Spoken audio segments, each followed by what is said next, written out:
आज हम बोडमास नियम सीखेंगे। बोडमास, बदमाश नहीं, बोडमास। आखिर ये बोडमास क्या है? क्या कोई शब्द है?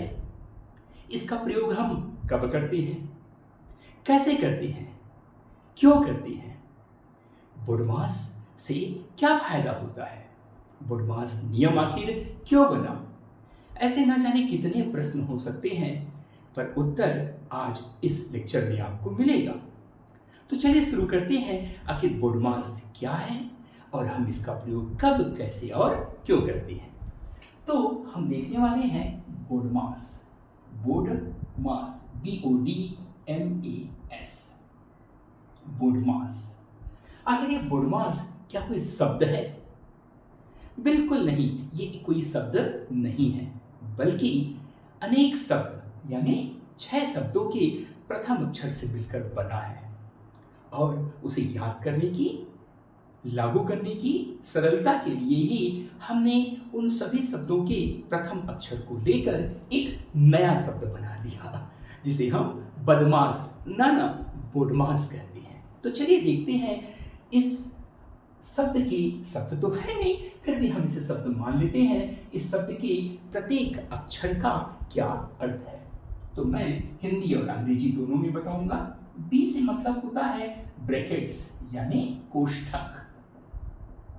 आप सभी को मालूम है, बड़ा कोष्ठक, धनु कोष्ठक, छोटा कोष्ठक। तो यह बी का मतलब ब्रैकेट्स यानी कोष्ठकों से है। स्क्वायर ब्रैकेट, कर्ली ब्रैकेट और सर्कुलर ब्रैकेट, जिसे हम पैरेंथेसिस भी कहते हैं। तो बी का मतलब समझ आ गया। अब आपको ओ का मतलब भी समझ आ जाएगा। ओ से किस शब्द का निर्माण होता है? उस यानी ऑर्डर। ऑर्डर यानी क्रम। पर किस क्रम की बात की जा रही है यहाँ पर?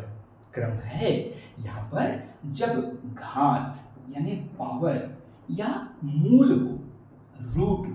घात यानी पावर, मूल यानी रूट। कैसे? 2 की घात 3, या ये हो गया घनमूल किसका? 5 का, ये घनमूल। तो यह घात है और यह मूल है। तो जब इस प्रकार की ऑपरेशंस, ये सभी क्या है? ऑपरेटर्स के लिए यूज किया गया। संक्रियाएं हैं, फलन है यह। मतलब इन सभी में हमें कुछ नियमों का ध्यान रखना है। अब हम देखते हैं डी।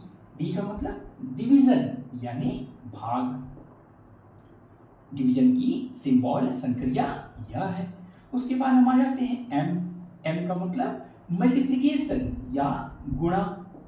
गुणा को हम ऐसे लिखते हैं।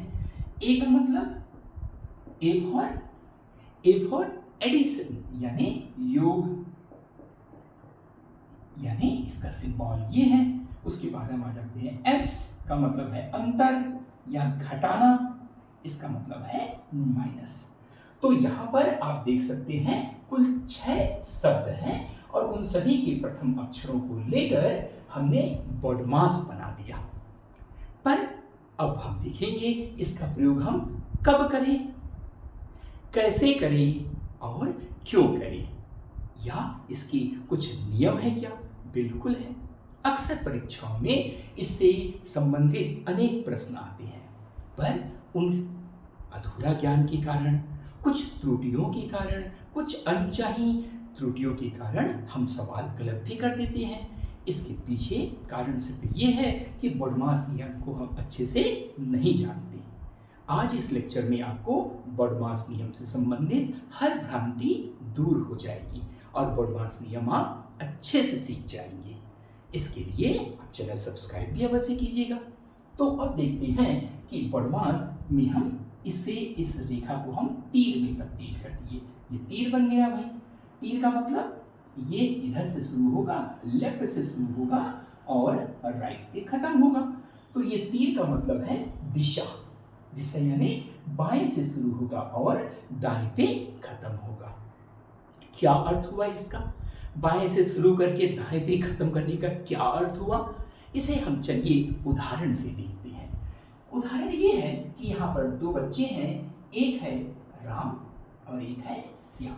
ठीक है, तो राम और श्याम क्या, हम एक प्रश्न दे देते हैं भाई, प्रश्न है 2 गुणा 3 धन 4, ये प्रश्न है। तो भाई 2 गुणा 3 धन 4 ये प्रश्न है, तो चलो इसको हल करके दिखाइए। अभी बॉडमास हम बिल्कुल ध्यान में नहीं रखते, हमारे मन में केवल हमारे सामने यह प्रश्न है 2 गुणा 3 धन 4, बॉडमास नियम अभी भूल जाइए। तो जो राम है, राम क्या करता है, 2 गुणा 3 वो करता है, 2 तिया कितना 6, धन ये 4 कर दिया, और ये कितना आ गया 10 आ गया। और लेकिन जो श्याम है वो क्या करता है, 2 वैसे रख देता है और 3 और 4 को जोड़ देता है, बड़ी आसानी से जोड़ना सरल है। 3 धन 4 और ये हो गया 7, तो 7 दूनी ये हो गया 14। तो यहाँ पर तो 2 उत्तर आ रहे हैं, 2 अलग अलग उत्तर। गणित में तो ऐसा होता नहीं, गणित में सामान्यतया विधियां अलग अलग हो सकती हैं पर उत्तर हमेशा एक होता है। वैसे ही जैसे विभिन्न दिशाओं से नदियां आती हैं, अलग अलग नदियां, पर सागर तो एक होता है, सब नदियां उस सागर में समाहित हो जाती हैं। पर ये तो बड़ा विचित्र स्थिति हो गई कि यहाँ पर 2 उत्तर आ रहा है, एक उत्तर 10 और दूसरा 14। अब यहाँ पर हम करें तो क्या करें, आखिर सही क्या है। अब भाई इसके सीधा उदाहरण में देखते हैं, एक प्लेट में समोसा भी है, आलू गुंडा भी है। अब भाई पेट में तो जाके सब मिल जाता है, समोसा पहले खाओ या आलू गुंडा पहले खाओ, कोई दिक्कत नहीं। आपने समोसा पहले खा लिया, आपने आलू गुंडा पहले खा लिया। अब होटल वाला आके आपको डांटेगा, बोला भाई आपने समोसा पहले क्यों खाया, आपको आलू गुंडा पहले खाना था। बोलेंगे भाई मेरी मर्जी, मैं जो भी खाऊं। बिल्कुल सही, वहां पर आपकी मर्जी ही चलेगी, क्योंकि समोसा और आलू गुंडा में संक्रियाएं नहीं है, वहां पर ऑपरेशंस नहीं है, ऑपरेटर्स नहीं है। तो आप ये सब देख रही हैं, ये सभी ऑपरेटर्स हैं, संक्रियाएं हैं। संक्रिया यानी एक नियम है उनके पीछे, जब तक उस नियम का आप पालन नहीं करेंगे तो वह सही नहीं होगा। तो आपको इस संक्रिया यानी नियम का पालन रखना होगा, ठीक है। तो चलिए हम देखते हैं कैसे इन नियमों का पालन करते हुए इसे हल करेंगे। अब यहाँ पर लगेगा बॉडमास, यानी अब यहाँ पर किसकी जरूरत पड़ेगी, बॉडमास की जरूरत पड़ेगी। यानी कब लगता है बॉडमास, इसका उत्तर आपको मिल रहा है। बॉडमास लगता है जब संक्रियाएं 2 या 2 से अधिक हो, किसी गणितीय व्यंजक या अंक गणितीय व्यंजक या बीजीय व्यंजक में। एक मैथमेटिकल एक्सप्रेशन या एल्जेब्रिक एक्सप्रेशन या अरिथमेटिक एक्सप्रेशन में जब अलग अलग 2 संक्रियाएं होंगी। अलग अलग क्यों, मान लो 2 संक्रियाएं होती हैं, जैसे हम ले लेते हैं 2 धन 3 धन 4, तब यहाँ कोई दिक्कत नहीं, यहाँ पर बॉडमास नहीं लागू होगा, क्योंकि संक्रियाएं तो 2 हैं पर दोनों अलग अलग संक्रियाएं नहीं हैं, दोनों एक ही है। भाई जोड़ना है, समोसा है, समोसा कोई भी समोसा खाओ, कहीं से भी खाओ समोसा, पर यहाँ पर समोसा नहीं है, आलू गुंडा भी है, यानी 2 धन 3 धन 4 यानी 2 3 5 4 9, तो इसका उत्तर 9 है। यहाँ पर कोई सवाल ही नहीं बॉडमास का, क्योंकि बॉडमास तब लगता है जब कम से कम 2 संक्रियाएं हों और दोनों अलग अलग संक्रियाएं हों। और अधिकतम तो आप देख सकते हैं ये कितने बार भी प्रयोग किया जा सकता है, यानी कुल 6 संक्रियाओं से मिलकर बना हुआ है। तो आप देखेंगे अगर कोई अलग अलग 2 संक्रियाएं आपको दिख गई, कम से कम 2 अलग अलग संक्रियाएं दिख गई, वहां पर बॉडमास नियम लगेगा। तो क्या यहां पर लगेगा, बिल्कुल लगेगा, क्योंकि आप देख सकती हैं ये जो गुणा है वो है मल्टीप्लिकेशन और जो ये प्लस है ये है एडिशन। तो 2 अलग अलग संक्रियाएं यहाँ मिल गई आपको। यानी यहाँ पर यदि आप बॉडमास नियम नहीं जानेंगे तो इसे हल भी नहीं कर पाएंगे। तो चलिए देखते हैं बॉडमास नियम कैसे प्रयोग करेंगे। आपको इस तीर को ध्यान में रखना है। सबसे पहले क्या होता है, अब हम देखते हैं कि दोनों में सही कौन क्या है, हमको ये बताना पड़ेगा। टीचर का काम होता है कि बताएं कि सही क्या है और गलत क्या है। तो चलिए हम देखते हैं। तो यहाँ पर हम देखिए राम ने क्या किया, राम ने गुणा पहले कर दिया, 2 दिया 6, फिर उसको जोड़ दिया 10। तो क्या यहाँ पर गुणा पहले करने की इजाजत है, नियम है? बिल्कुल है कि गुणा को पहले करो, क्योंकि आप बाएं से जाएंगे तो गुणा पहले आएगा, उसके बाद आएगा आपका योग। तो यहाँ पर आपने बिल्कुल सही किया, पहले उसने गुणा किया फिर योग किया, तो सही ये होगा। अब देखते हैं श्याम ने क्या किया। श्याम को लगा भैया मुझे जोड़ना आसान है, तो उसने पहले जोड़ दिया, फिर बोला कि मैं गुणा का क्लास तो बाद में अटेंड किया था, बाद में कर लूंगा, तो उसने बाद में किया और ये 14 आ गया। उसको लगा कि ये सही होगा, जबकि यह उत्तर गलत हो गया। और ऐसा सही और गलत की पहचान मैं तभी कर पाया जब हम बॉडमास नियम का प्रयोग किया। अगर बॉडमास नहीं होता तो दोनों ही दावा करते कि हम दोनों का उत्तर सही है। यानी समोसा पहले खाएं या आलूगुंडा पहले खाएं, ये आपका चॉइस हो सकता है, लेकिन यहाँ पर आपको ऐसा ही करना पड़ेगा, आलूगुंडा ही पहले खाना पड़ेगा, फिर समोसा। तो आपको समझ आ गया कि बॉडमास का नियम कैसे प्रयोग करते हैं। पर इस नियम इतना आसान नहीं है, आसान है, साथ ही साथ आपको बीजगणित के और भी नियमों का ध्यान में रखना पड़ता है। जैसे आपको क्रम विनिमय नियम यानी कम्यूटेटिव लॉ का ध्यान रखना पड़ता है। क्रम विनिमय नियम क्या होता है? ए धन बी बराबर बी धन ए। यानी आप देख सकते हैं कि ए और बी 2 धन 3 और 3 धन 2 दोनों का उत्तर 5 ही होगा। साहचर्य नियम यानी एसोसिएटिव लॉ, जब हम एसोसिएटिव लॉ की बात करते हैं तो ए धन बी धन सी बराबर होगा ए धन बी धन सी। इस प्रकार की ऐसे अनेक नियम होते हैं, मूलभूत नियम, जिनका आपको ध्यान रखना होता है। और इसके लिए मैंने अलग से लेक्चर बनाया हुआ है, आप उसका अवलोकन कर सकते हैं। मूलभूत नियम या मूलभूत बीजगणितीय नियम या संक्रिया के नियम आप देखेंगे तो आपको मिल जाएगा, तो इनका भी ध्यान रखना पड़ सकता है। अब चलिए हम देखते हैं, नियम तो बहुत सारे हैं। अब एक फिर से कर देता हूँ, 1 ऋण 3 धन 4। मैंने यहाँ प्रश्न दे दिया 1 ऋण 3 धन 4। अब इसके कितने उत्तर हो सकते हैं? आप बोलेंगे इसके तो बहुत उत्तर हो सकते हैं। अब इसके कितने उत्तर होंगे, अब ये तभी आप बता पाएंगे जब आप इसको कमेंट बॉक्स में लिखेंगे। आप लिखिए, हम चेक करते हैं। 1 ऋण 3 धन 4 को सॉल्व कीजिए। अब आप बताइए कि क्या यहाँ पर बॉडमास लगेगा या नहीं?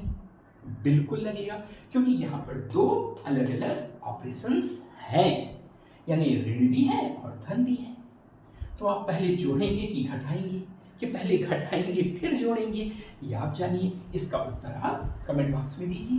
तो इसका उत्तर आप बताइए कि क्या होता है, क्योंकि मैं छोटा सा ही प्रश्न दिया हूँ, क्योंकि इससे भी बड़ा प्रश्न अब हम करने जा रहे हैं, जिसमें लगभग ये सभी एक साथ आ जाएं और आपको असुविधा न हो।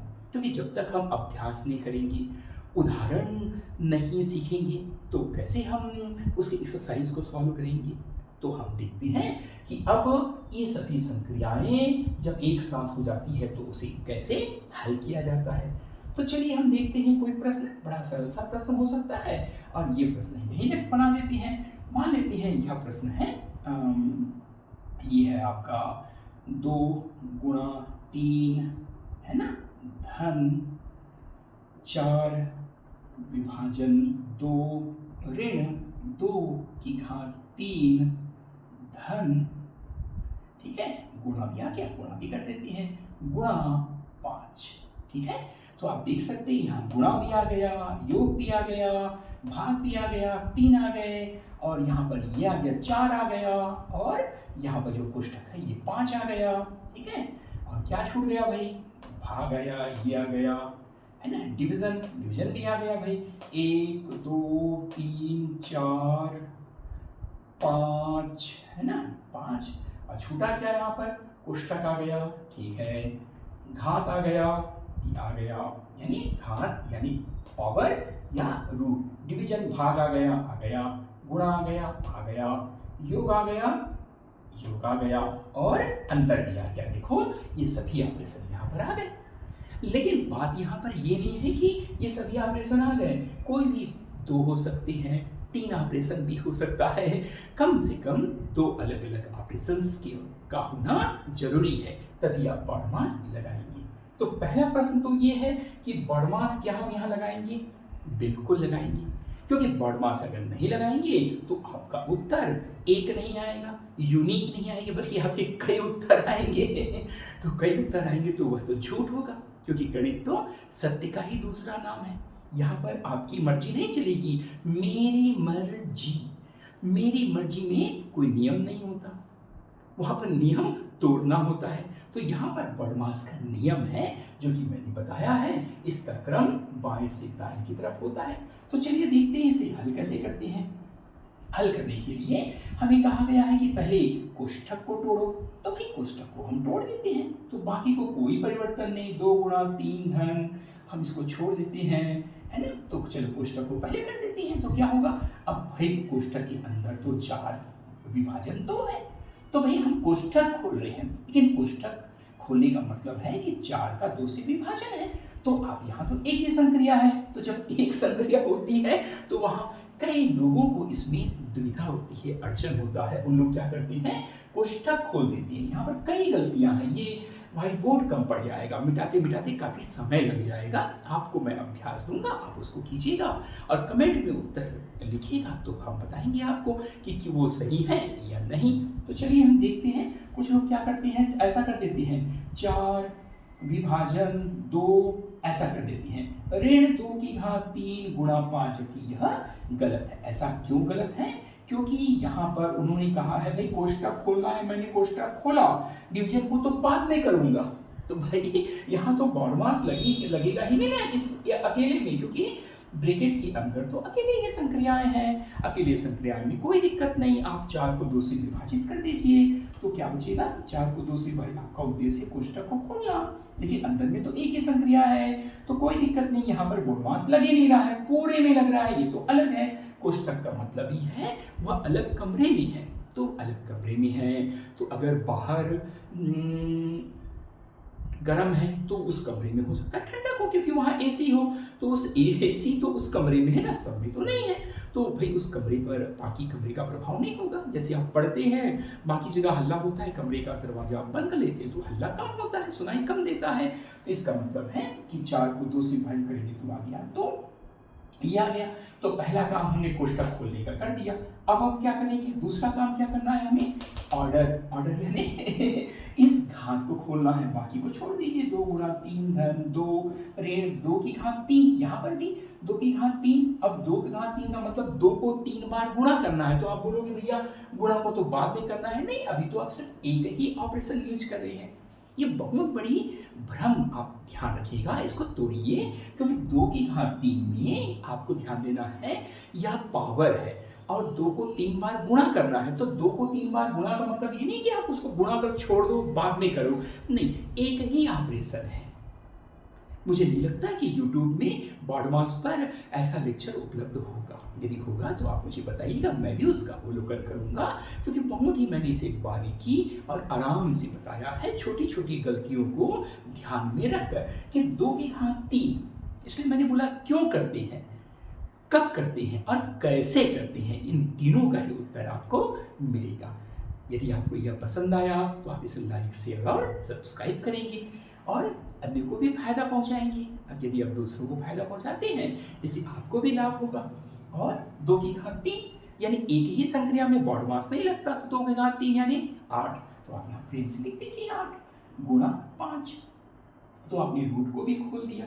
अब हम क्या करेंगे, तीसरे नंबर पे आते हैं, डिवीजन, है ना। तो डिवीजन तो यहाँ है नहीं, क्योंकि ये था तो उसके अंदर में था, तो वहां पर बॉडमास लगा ही नहीं, हमने सीधा कर दिया, तो डिवीजन तो है नहीं, छोड़िए, स्किप कीजिए, मल्टीप्लिकेशन में आ जाइए। गुणा, तो 2 दिया 6 धन 2 ऋण, अब ये देखो यहाँ पर इसको घटाना नहीं है, गुणा करना है, तो 8 पंचे ये हो गया 40, ये हो गया 40, तो ये हो गया 40। अब क्या करना है, गुणा भी हो गया, अब आपको क्या करना है, योग करना है, तो कितना होगा योग, 6 और 2 ये हो गया 8, ऋण ये 40, और आखिरी में क्या करना है, सब्ट्रैक्शन यानी अंतर या घटाना, तो 8 में से 40 गया 32, है ना, 8 में 40 यानी 32, पर बड़ी संख्या 40 है, तो इसका चिन्ह लेगा, है ना, जिसकी लाठी उसकी भैंस मतलब जिसके सामने बड़ी संख्या लाठी यानी ये माइनस हो गया, तो जिसकी लाठी उसकी भैंस, तो बड़ी संख्या का चिन्ह हम लेंगे, 40 में 8 गया, घटा दिए, अंतर यानी 32, तो ऋण 32 इसका उत्तर है। तो मुझे लगता है कि इस छोटे से लेक्चर में आपने सबको अच्छे से समझा होगा, कोई दुविधा नहीं होगी। तो यह तो उदाहरण हो गया, अब आपको हम एक्सरसाइज दे देते हैं, इसे कीजिएगा। चलिए, तो तो आपका एक्सरसाइज है। एक्सरसाइज क्या है, एक या दो देता हूँ, एक दो देता हूँ। चलो आपको दिया 2 की घात 3 गुणा 3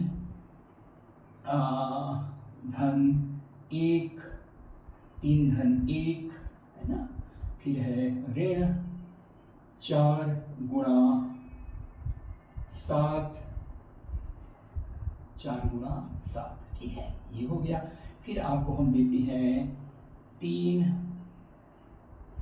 हम देते हैं 30 डिवीजन 5 गुणा 2 ऋण 3 की घात 2 गुणा 6 धन 4। ये 2 प्रश्न हैं, आप इनको हल करने का प्रयास कीजिए। अगर यदि आपने इसे हल कर दिया तो आप बॉड मास समझ गए, और आपने इसे हल नहीं किया तो आपको बॉड मास नहीं आता। इसे हम घन कोष्ठक और बड़े कोष्ठक का भी एक साथ प्रयोग कर सकते हैं। तो वही कोष्ठक का नियम, पहले छोटा कोष्ठक, फिर धन कोष्ठक, फिर बड़ा कोष्ठक। इसको भी मैं दे देता हूँ। तीसरा ये है 3 गुणा धन कोष्ठक 2 धन 1 ऋण 3, फिर ये धन कोष्ठक बंद, फिर ये बड़ा कोष्ठक बंद, धन 4 की घात 2 ऋण 1। ये तीसरा प्रश्न, इसमें बहुत सारे आ गए, तो आपको देखना है कब, कैसे और क्यों बॉड मास लगाते हैं। तो इन तीनों में बॉड मास लगेगा या नहीं, कब लगेगा और कब नहीं लगेगा, इसका ध्यान रखना। तो कब लगेगा से ज्यादा महत्वपूर्ण है कब नहीं लगेगा, इसका भी ध्यान होना चाहिए।